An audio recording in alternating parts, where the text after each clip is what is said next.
Boa tarde a todos. Na pessoa do presidente do IRB, conselheiro, agradeço a oportunidade de estar participando desse importante projeto de conhecimento, e faço meus votos que o senhor tenha todo sucesso, consiga ter acolhida em todos os tribunais, com seus respectivos temas, que serão com certeza de grande valia a todos nós. Agradeço também ao presidente do Tribunal de Contas, Dr. César, pela confiança a mim, para que eu possa então desenvolver esse tema. Mais conselheiros, obrigado pela presença. Obrigado a vocês, colegas, por estarem aqui também prestigiando esse importante momento de multiplicação de conhecimento, esse importante momento de a gente construir uma rede cooperada em busca de um objetivo comum. Haja vista tudo que está à nossa volta, nós temos muitas e muitas batalhas pela frente. A batalha do transporte público urbano para o passageiro, uma política pública que se passou, talvez assim eu possa dizer, desapercebido por um longo tempo, ficou à margem, e hoje nós estamos então colhendo esse sistema de transporte que nós temos disponível. Baixa qualidade, tarifas muitas vezes são uma série de problemáticas, se tornando caro para aquele que depende exclusivamente do transporte coletivo para trabalhar. Se não falar também na massificação do transporte público de uma forma geral, que a gente acompanha pela mídia, algo que me parece ser muito mais simples do que uma política pública de educação, uma política pública de saúde, e a gente não consegue resolver a contento. Eu, que há muitos anos estudo essa área, há muitos anos trabalho com isso, me sinto assim, toda vez que vejo reportagens na televisão, mostrando situações que realmente não cabem na nossa sociedade, e que nós podemos classificar até por desumano, e aquilo está todo dia às portas de nossos gestores, e a gente parece que não tem capacidade de resolver. Vejo isso com tristeza, e para nós, dos tribunais de contas, vejo como um desafio de a gente contribuir da melhor maneira possível para que as coisas melhorem. Nós fizemos um árduo trabalho aqui em Porto Alegre, e hoje a gente já consegue colher alguns resultados muito bons, em que pese todas as dificuldades. Ficou por muito tempo adormecido esse assunto. Então, à medida que ele começa a vir, a gente vai ganhando experiência, a gente vai colhendo aquilo que a gente plantou. Então, essa minha apresentação hoje, eu diria que o tema ele não é complexo, não é de grande complexidade. O que ele é massificado, ele tem um volume muito grande de informações. Então isso faz com que, quando a gente começa a trabalhar uma série de dados e abandona, ela vai para uma próxima série, cada uma delas, quando a gente vai somando, fica um conjunto de variáveis muito grande, de tratamentos diferenciados. Ela por si só, o assunto por si só, não é um assunto complexo, a gente está acostumado a lidar com muitas complexidades, eu diria, acima do que essa que eu vou apresentar para os senhores. Por outro lado, eu espero que eu possa conduzir aqui com simplicidade, que eu possa chegar ao final da minha apresentação e com segurança conduzi-los àquele entendimento, eu diria, inicial sobre a matéria, né?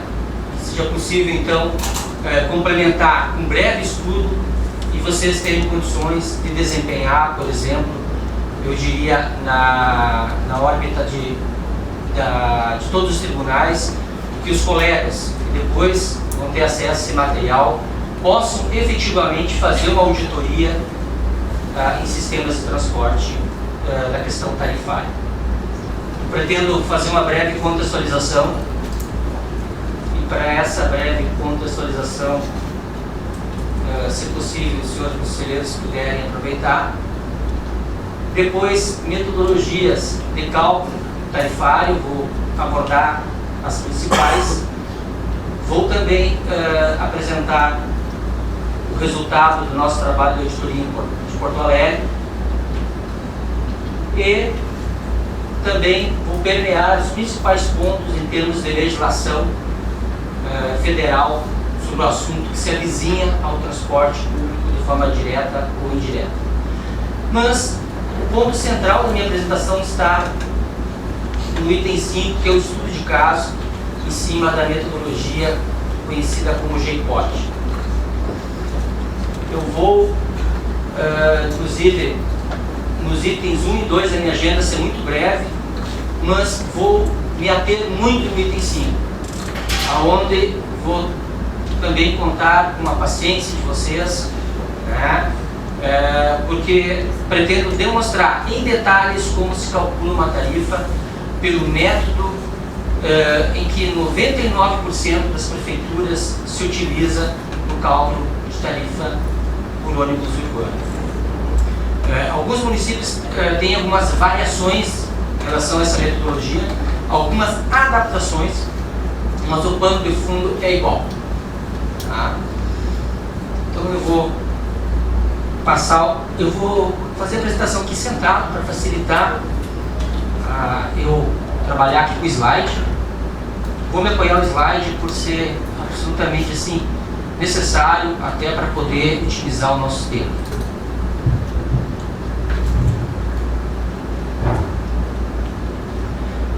Minha contextualização.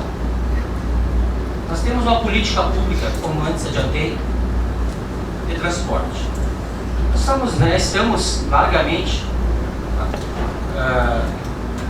experimentados na questão da saúde, na questão da educação, da habitação, em diversas outras políticas públicas. Agora, nós temos também na nossa agenda, diante desse mundo moderno, que foi aqui colocado, digital, rápido, precisamos ser eficientes, precisamos otimizar tempo, precisamos, em prol de buscar os melhores resultados no dia a dia, né, das nossas agendas familiares, trabalho, lazer.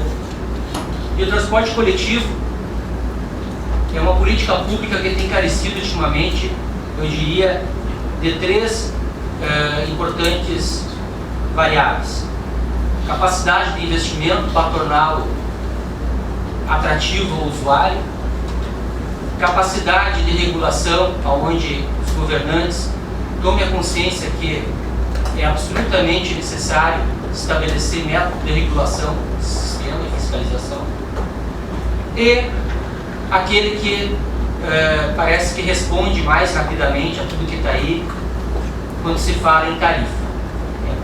É uma relação muito tênue.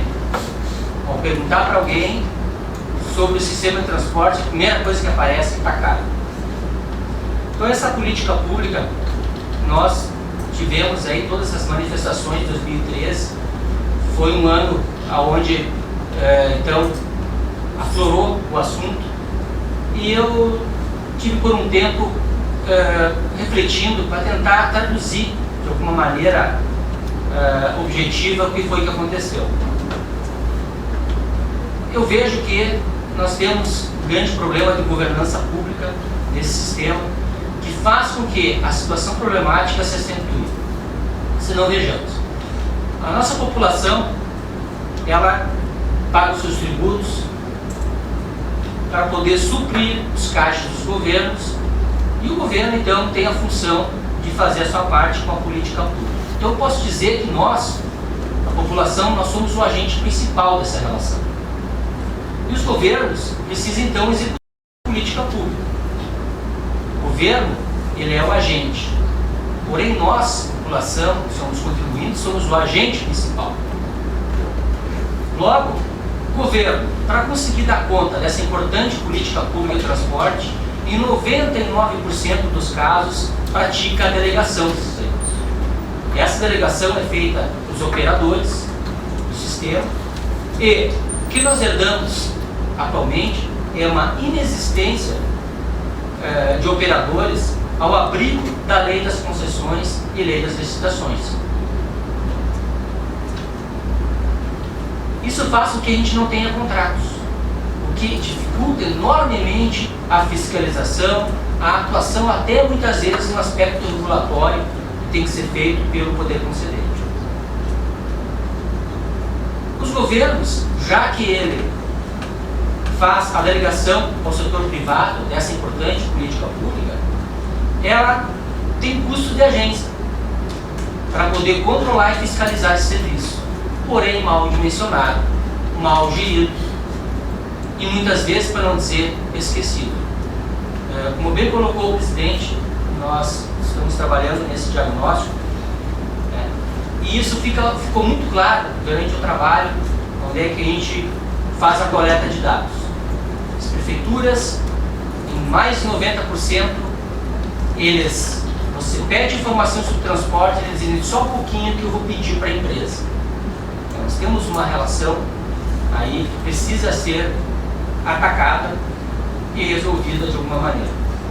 Então, esses custos de agência mal dimensionados, mal geridos, façam que o poder público tenha pouco controle ou então controles deficientes sobre os sistemas de transporte, inclusive praticando os incentivos inadequados, ou muitas vezes nem participando de alguma política de incentivo ao uso do sistema de transporte. Parece que aquela política pública não pertence àquele ente governamental.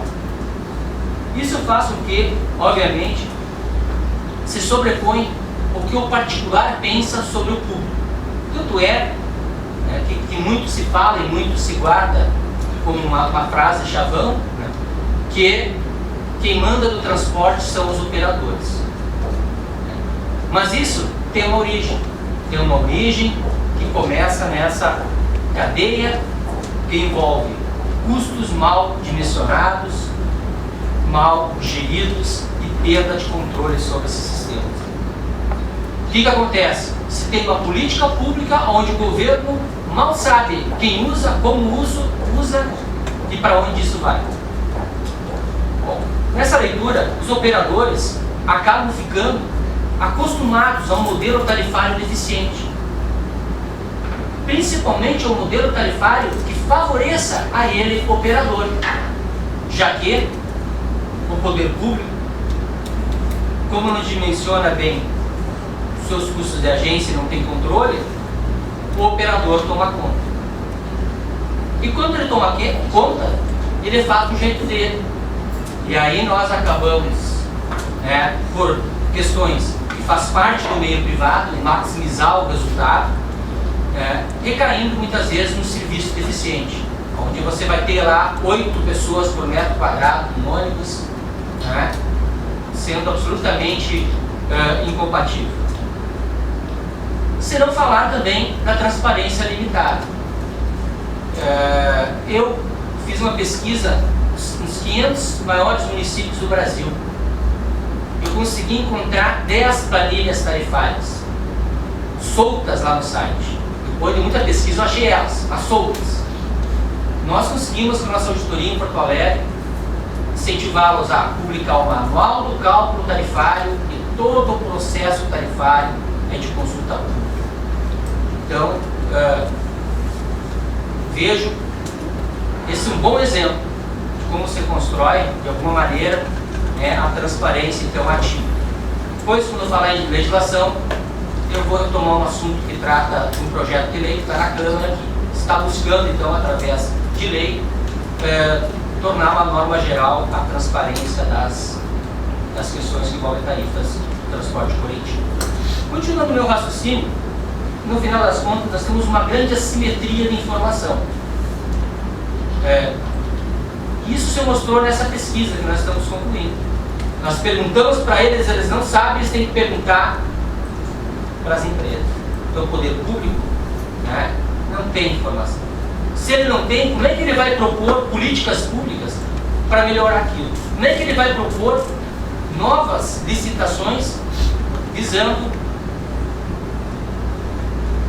melhorar o serviço, visando modernizar o serviço? Dificulta muito. Então, esse conjunto, assimetria de informação, transparência limitada, serviço insuficiente, modelo tarifário deficiente, ele é gerido pelos operadores. E nós, população, que somos agente principal, nos perguntamos: e o serviço? Eu estou pagando, ele é adequado? Olha, se eu fizer a leitura daqueles pontos, não é adequado. Isso acaba agravando o quê? Um conflito de interesses. Nós, população, como agente principal, queremos um serviço de qualidade. Logo, com os tributos, o agente, que é o poder público, não está sendo competente para me oferecer o retorno em relação aos meus tributos que eu pago. Esse agravamento do conflito de interesse, para mim, foi o estopim, então, de todo aquele processo lá em junho de 2013, manifestações a nível de Brasil. Um descontentamento generalizado que se iniciou com a questão da tarifa e, claro, depois acabou abarcando outros assuntos.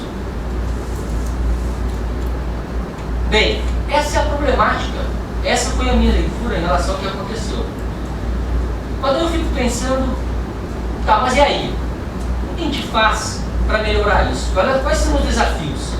Eu elegi alguns desafios que eu achei que poderiam contribuir para esses dois pivôs, que é modicidade tarifária e qualidade na prestação do serviço.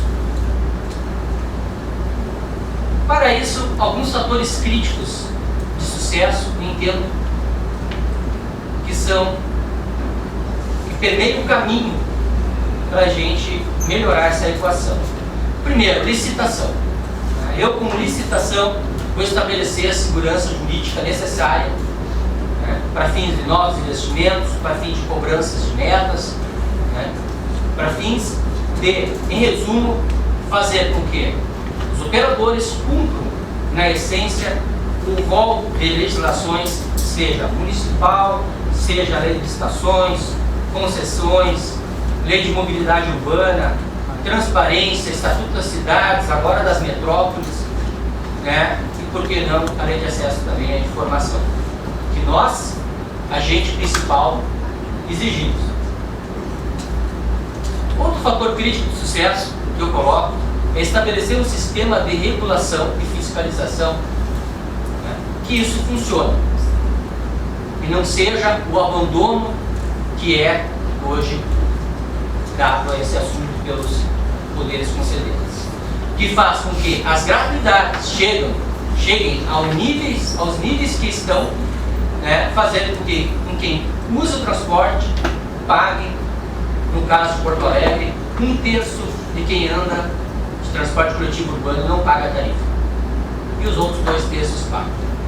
Inclusive, eu lembro muito bem que quando começou a virar uma moda,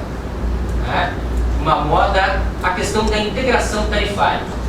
Integração, aquele momento em que você larga uma linha e tem um certo período para você pegar outra linha com a mesma passagem. Por que eu falo em moda? Porque quando estabeleceram isso, né, parece que, ou talvez então, não se tivesse vigilante a isso, dos impactos que teria. Porto Alegre tinha uma gratuidade de 24% dentro da média nacional.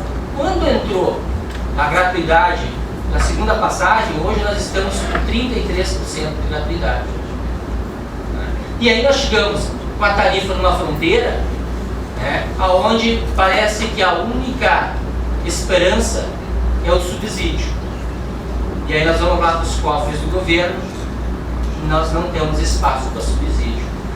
Então, quem depende do transporte público vai ter que continuar ainda pagando caro por um bom tempo.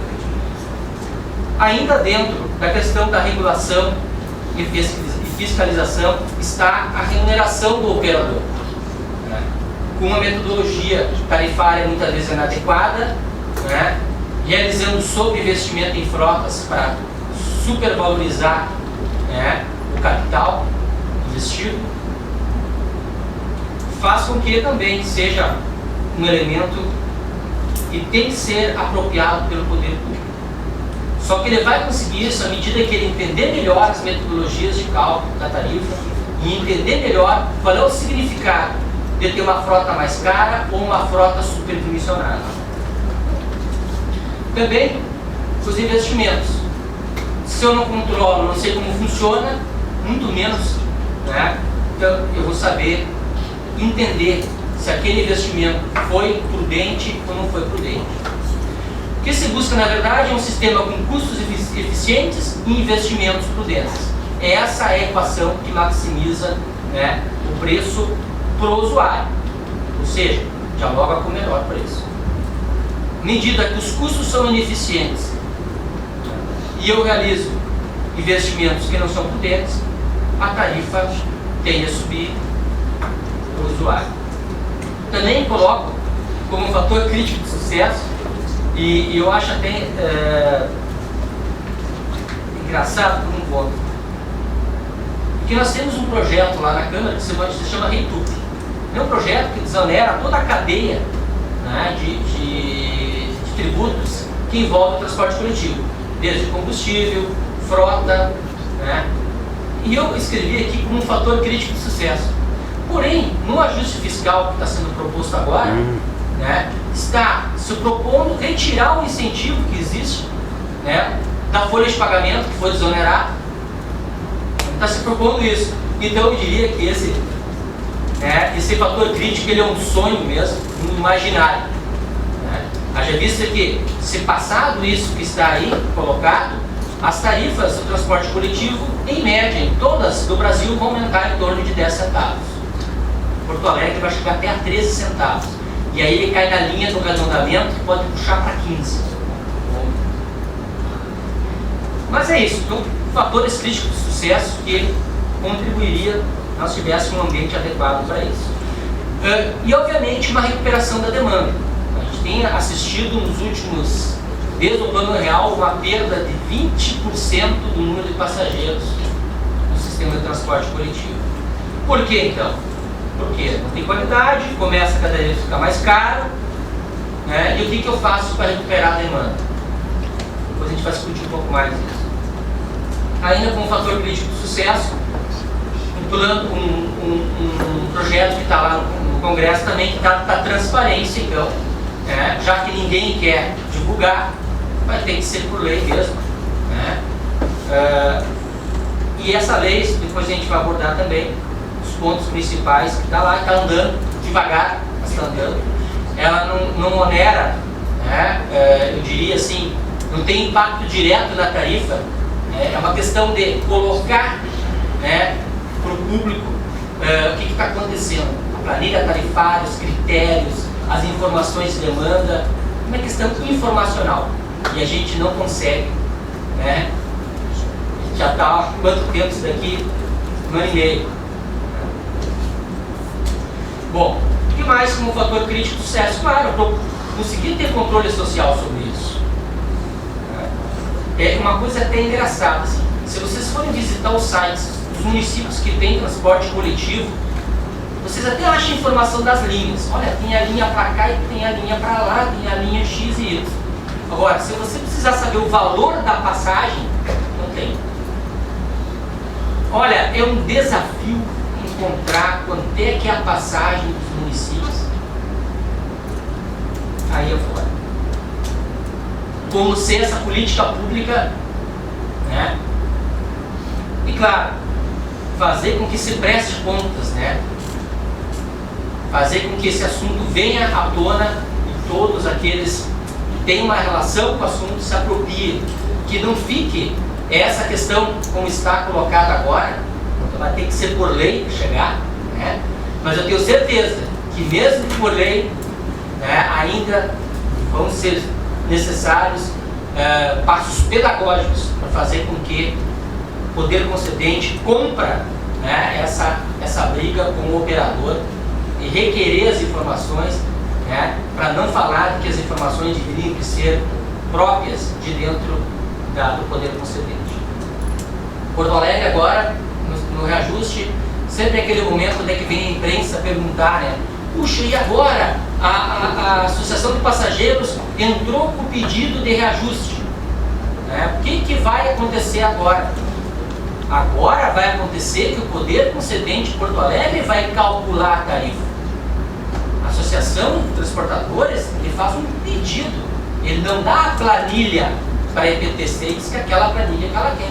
Não é essa a relação estabelecida, que aliás, essa é a relação apropriada.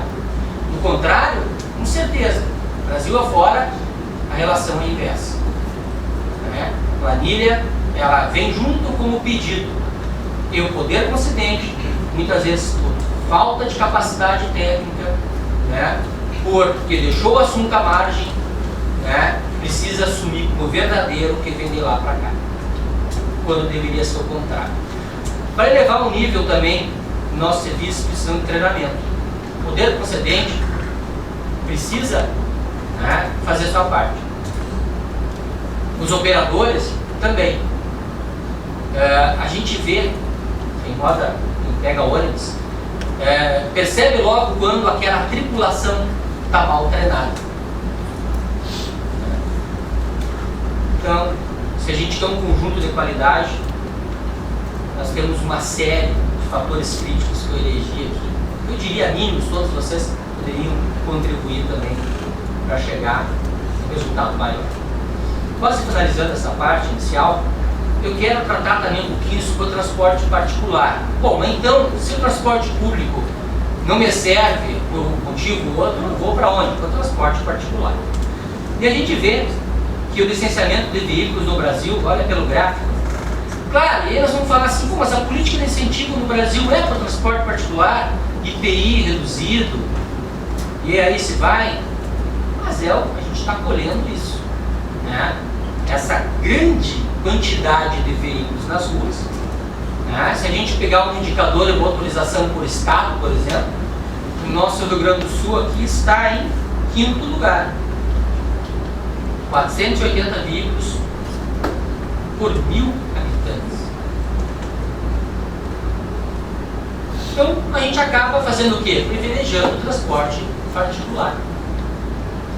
Se a gente olhar isso em termos de mundo, né, em termos de outros países, o Brasil é o país que tem o maior número de veículos por pessoa. Dados publicados em uma pesquisa. 5,7. Então esse é o nosso país, né, que nós temos que enfrentar.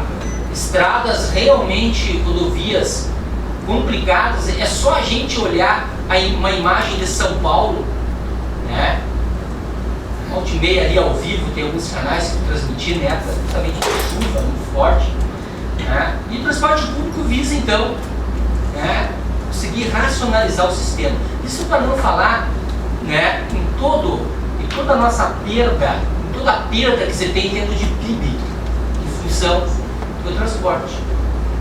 Se o transporte público fosse eficiente, a gente não estaria, né, parece que até rasgando dinheiro, né, em vez de produzir e agregar riqueza ao país. porque o país tem uma capacidade de recursos, né, atrelada ao PIB. Se não tiver crescimento econômico, nós temos problemas em várias questões do que a gente quiser. Desde manter a máquina pública, né, para não se falar, né, em investimentos. Não se fala, se não tem crescimento econômico, eu paraliso. Bem, e o transporte público, voltando a ele está intrinsecamente relacionado com a velocidade da operação do transporte, velocidade operacional. Porque se eu tenho baixa velocidade operacional, eu vou aumentando os custos de operação. Os ônibus andando mais devagar, eu preciso mais frota, porque ele demora mais para fazer seu ciclo. Mais frota, a tarifa fica mais cara. Então, nós estamos vivendo este momento aqui no Brasil e estamos com os olhares para isso. Que bom. Por outro lado, isso não é algo de hoje. Há muito tempo se pesquisa esse ciclo vicioso aí do transporte. O aumento da motorização, né, acaba fazendo com que a gente tenha congestionamentos cada vez maiores. Os ônibus rodam menos, e toda vez que um ônibus roda menos, ele fica mais ineficiente, ele demora mais tempo para recuperar o capital. Depois a gente vai discutir mais fortemente essas questões. Mas menos quilometragem por ônibus aumenta o quê? Os custos, e aumenta a tarifa. Logo, a tarifa fica muito cara, eu prefiro ter um transporte particular. Para não se falar em importantes municípios do Rio Grande do Sul, aonde, né, a moto, né, uma pequena motocicleta, é muito mais interessante do que pegar um ônibus com idade média de 20 anos e pagar R$ 2,40. Equação complicada, que vai demonstrar o diagnóstico que a gente vai publicar aqui no de conta. Então, esse ciclo vicioso, né, vai fazendo cada vez mais, né, que o ônibus perca espaço. Bem, algumas alternativas, né, demoraram de surgir, mas estão surgindo. Uma delas é a questão de faixas específicas. Não estou nem falando em corredores de ônibus. Se a gente for pensar, né, eu conheço toda a história de Porto Alegre, mas os corredores de ônibus de Porto Alegre foi na época uma grande inovação, pelo que eu tive lendo. Ele foi, há 30 anos atrás, então, uma espécie de embrião do que a gente chama hoje do sistema rápido, né? Os transportes BRT. Não existiam os veículos BRT, mas a ideia em si, que era você privilegiar os ônibus no corredor, essa sim foi uma ideia feliz. E a gente assiste isso. São Paulo, já li várias reportagens como melhorou lá com essa iniciativa. Aqui, esses dias eu passei por uma experiência na Zona Sul, onde tem 5 quilômetros desses corredores aqui. Eu fiquei na fila dos carros para passar aqueles 5 quilômetros 20 minutos. E os ônibus passavam do meu lado voando. E eu olhava e pensava, que bom esse ônibus aí, se fosse assim. Só que ele é por 5 quilômetros, né? Mas isso vai. Por outro lado, né, tivemos iniciativas agora com a questão da Copa. Me parece que Belo Horizonte, que nós temos um conselheiro, né, conhece muito mais propriedade, né, lá na sua bela cidade. Foi feito um alto investimento, com modernidade, né, com estações, com ônibus que custam quase R$2 milhões cada ônibus, compraram 450, né, uma oferta para elevar o nível da qualidade. E aí nós assistimos reportagens onde estão quebrando as estações, né, as pessoas estão com medo de andar, e quando você tem uma ação para recuperar a demanda e colocar qualidade no sistema, né, claro que quem está fazendo isso, né, tem que ser, a lei tem que agir, né, para coibir esse tipo de coisa, para não afugentar ainda mais todo esse investimento feito lá em Belo Horizonte, né? E o problema que eu vejo esses dias aí nessa reportagem, o poder concedente disse que ele ia estudar o que estava acontecendo. Tem que estudar o que está acontecendo. Você tem que dar uma resposta, mas muito rápido. Porque quanto mais tempo você demora para dar essa resposta, mais vão deixando de lado o sistema. É uma equação automática. Bom, quase finalizando, foi possível assistir pesquisas de qualidade, que é algo também que quando eu comecei a estudar esse assunto, eu muito desejava. Eu pensava comigo mesmo assim, puxa, mas tudo bem que o transporte parece que é uma política pública que não me pertence, o poder concedente dizendo, mas pelo menos vai lá e faz uma pesquisa, vai lá ver se o público está contente, se é a favor, o que ele quer que melhore, né? E começaram a aparecer essas pesquisas, inclusive junto de editais e licitações em importantes municípios aqui no nosso estado, que foram lançados há pouco tempo. Coisa boa isso, e daí você consegue fazer uma leitura melhor, né, do que se precisa, né? Joinville aqui só um exemplo, né? Eu peguei esse aqui porque estava publicado no site deles, essa pesquisa. Então, quando a pergunta é conforto nos ônibus, 27% estão muito insatisfeitos. Quando a gente pega gasto, tarifa, 26% está muito satisfeito. Então nós temos alguns exemplos aqui vem na faixa que começa a melhorar. Facilidade de pagar, 58% estão satisfeitos. Né? Conseguiu-se evoluir com sistemas eletrônicos, né? Os cartões com a bilhetagem eletrônica, conseguiu-se evoluir muito com os sistemas de pagamento. Isso faz com que encontra no usuário uma satisfação. Porto Alegre ainda tem um problema em relação a isso, que a gente, para carregar um cartão, tem que ir lá, né? Quando a gente vai lá e fica naquela fila para carregar o cartão, a primeira coisa que vem automaticamente, meu Deus, o que é que eu estou fazendo aqui?